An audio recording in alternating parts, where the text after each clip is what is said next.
당시 조선에 창궐했던 천연두인데요. 자, 한번 볼까요? 네. 수두 같은 건가? 와우! 뭐야? 와우! 예, 이게 천연두에 걸린 사람의 피부 사진. 너무 심하다 이거는. 천연두에 걸리면 처음에는 고열, 두통, 요통 등이 나타나다가 며칠 뒤에 반전과 발진이 온통 피부를 뒤덮게 되죠.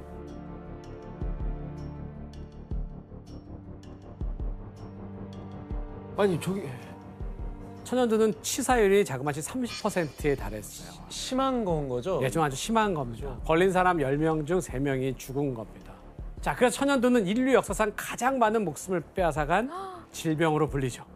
바로 그 무서운 천연두가 지금 어디에서 생겼냐면 청나라에 있는 군대에 퍼지고 있었던 거예요. 아 그럼 좀만 더 버텼으면. 예, 청나라 군대도 위험했네요. 그렇죠. 그러면. 그래서 홍타이지는 천연두 피해가 더 커지기 전에 빨리 전쟁을 끝내고 돌아가려고 했던 거죠. 근데 영우 씨, 이 네. 청나라에 이 엄청난 약점이 어떻게 보면 생긴 거잖아요. 네네네. 이 천연두. 그럼 조선에서는 이걸 몰랐어, 이 사실을? 예, 몰랐어요. 이 드라마에선 조선이 천연두가 발병한 사실을 알고 이를 협상에 유리하게 이렇게 사용하려고 했던 걸로 나오지만 이거는 이제 극적인 어떤 재미를 위해서 만든 거고요. 사실은 전혀 몰랐다고 해요. 몰랐구나. 회장님 그럼 홍타이지가 항복을 이렇게 재촉을 막 하고 있는데 인조는 어떻게 대응을 했어요? 이틀 뒤에 조선의 왕 인조는 어쩔 수 없이 좀만 기다리지. 청황제의 명을 받들겠다라고 하면서 좀만 기다리지. 조선이 청나라의 신하가 되겠다는 사실상의 항복 의사를 밝히게 됩니다. 그럼 홍타이지는 여기에 만족했을까요? 그럼 또 뭘 바래요? 제대로 보여줘. 네. 굉장히 급한 상황이었음에도 불구하고 홍타이지는 반드시 조선의 왕이 방 바깥으로 나와서 자신이 보는 앞에서 직접 무릎을 꿇고 항복 의식을 해야 된다라고 하는 것을 요구합니다. 하지만 조정에서는 절대 이 요구를 수용하기는 어려웠겠죠. 만약 왕이 성 밖으로 나갔다가 홍타이지가 그 자리에서 죽여버리면 어떡해요? 그럴 가능성도 생각하지 않을 수가 없고, 그러자 다급해진 홍타이지는 도르곤을 파견해서 강화도에서 왕실 가족들과 복림대군까지 잡아오기에 이르죠. 하지만 결국 왕실 가족들이 사로잡혔다라고 하는 소식을 듣자 인조는 어쩔 수가 없었던 거예요.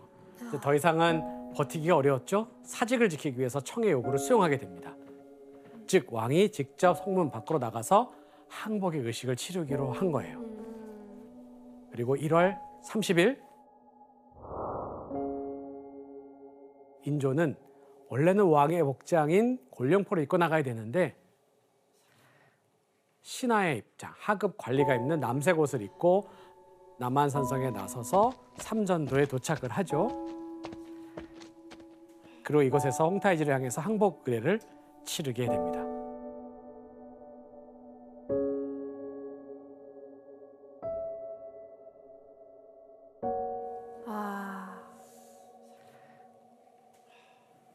조선 왕조 역사상 왕이 조선을 침략한 이들에게 무릎을 꿇은 역사는 이때가 유일했기 때문에 이 사건을 조선 역사상 최대의 굴욕이다라고 부르곤 하는 겁니다. 또한 이 의례에는 만주인, 몽골인 그리고 한족 출신의 장군들이 다 함께 오지 않았겠습니까? 네. 이는 홍타이지가 온전하게 이제 드디어 청나라 황제로서의 입지를 다짐과 동시에 조선을 비롯한 인근 지역에 이제 명나라가 아니라 누구의 시대가 됐다? 청의 시대. 청나라의 시대가 왔다는 걸 널리 알릴 수가 있었던 거죠. 그리고 홍타이지는 여러 가지 조건을 제시하게 됐는데 이를 정축조약이라고 부릅니다. 그 주요 내용을 한번 최영호 씨가 한번 읽어주시겠습니까? 조선 왕의 장자와 차자 그리고 대신의 아들을 청에 인질로 보내야 한다. 청군이 잡아가는 포로 중에 도망하는 자를 다시 잡아 청으로 보내야 한다. 향후 성곽을 보수하거나 쌓지 말아야 한다. 청에 세패를 제공해야 하고 청이 명을 정벌할 때 원군을 파견해야 한다. 네, 어떻습니까? 다 내달라는 얘기네요. 거의. 네. 자, 조선의 손발을 묶어놓고 이 굴욕적인 내용으로 지금 가득 채워져 있잖아요. 홍타이지는 인조와 조선 조정이 이 조건들을 잘 지키게 하기 위해서 자, 이것만으로는 부족하고 그 조건으로 왕의 큰아들인 소현세자와 둘째 아들인 복림대군을 인질로 청나라의 수도 심양에 잡아두는 조항도 넣어두게 됩니다. 그런데 당시 청에 간 사람들은 소현세자와 복림대군뿐만은 아니었어요. 그간 잡아들인 엄청난 수의 누구를 또 데려갔을까요? 포로. 조선의 백성들을 청나라 군대가 철수할 때 포로로 끌어갔던 거죠.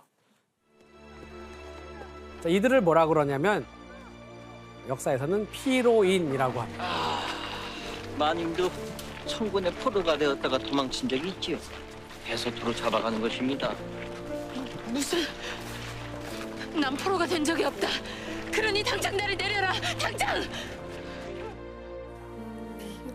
이 숫자가 얼마나 많았는지 한 기록에는 청나라 수도 인구 60만 가운데 상당수가 조선 사람이었다라고 하는 기록이 있기도 합니다. 그런데 이 청으로 끌려간 조선인 포로들의 삶은 차라리 죽는 게 낫다라고 할 정도로 너무 비참하고 고통스러웠어요.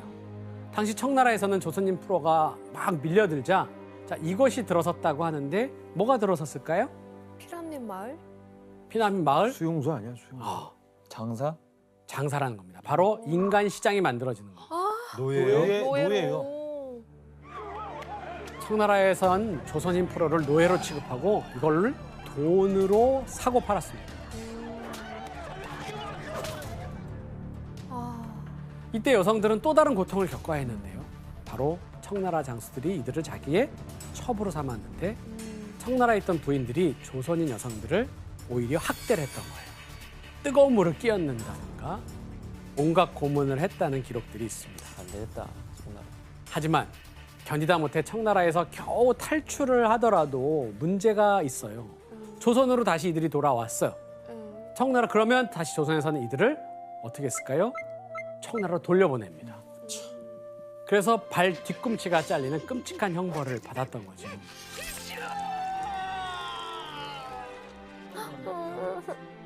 특히 이 여성들은 더더욱 환영받지를 못했는데 왜냐? 바로 몸이 더럽혀졌다라고 멸시당하면서 조선으로 돌아와도 다시 남편에게 버림을 받았던 겁니다. 이게 아주 정말 이중의 고통이에요. 사실은 돌아왔다 하더라도 그걸 따뜻하게 맞아줘야 되는데 그게 아니라 너네들은 이미 오랑캐들과 잠자리를 같이 했던 여성이다 라고 해가지고 그냥 여기서 밀어쳤던 거죠.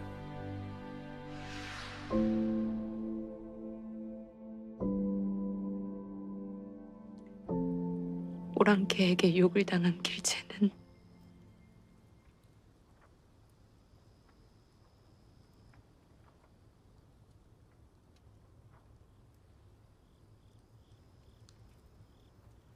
안아줘야지. 괴로웠을 때.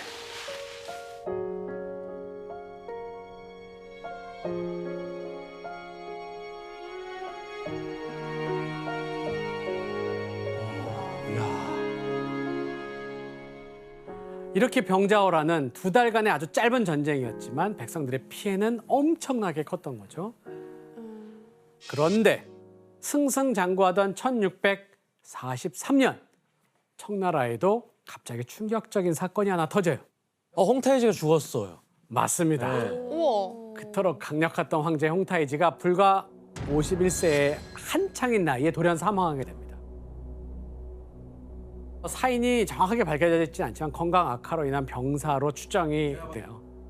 홍타이지가 죽은 후 그의 아들이 겨우 6살의 나이에 황제로 즉위하게 되는데 그가 바로 청나라가 들어서고 나서 황제에 올랐던 순치제라고 하는 황제였어요.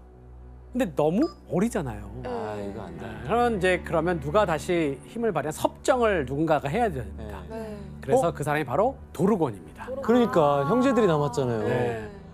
자, 도르곤은 홍타이지의 뜻을 이어서 명나라 정복을 이어가기로 합니다.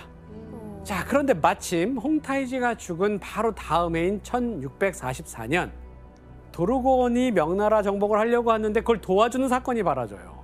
네, 조선은 아닐 거 아니야. 조선 아니죠. 몽골. 아까 지도에서 봤습니다. 뭐였죠? 농민 반란군? 맞습니다. 바로 명나라에서 농민 반란군이 크게 일어나면서 명예 황제가 있는 베이징을 점령하게 된 겁니다. 그러니까 명예 황제 숭정제 마지막 황제거든요. 절망 속에서 어떻게 했을까 이 사람이? 자결? 자살? 맞습니다. 자결.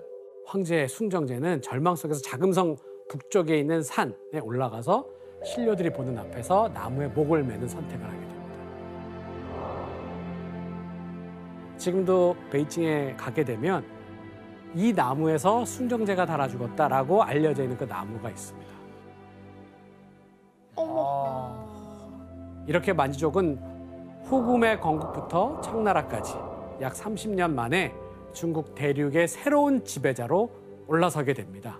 그리고 이후 청나라는 전 세계 인구의 약 3분의 1을 다스리는 동아시아의 최대 최강국으로 성장하게 됩니다.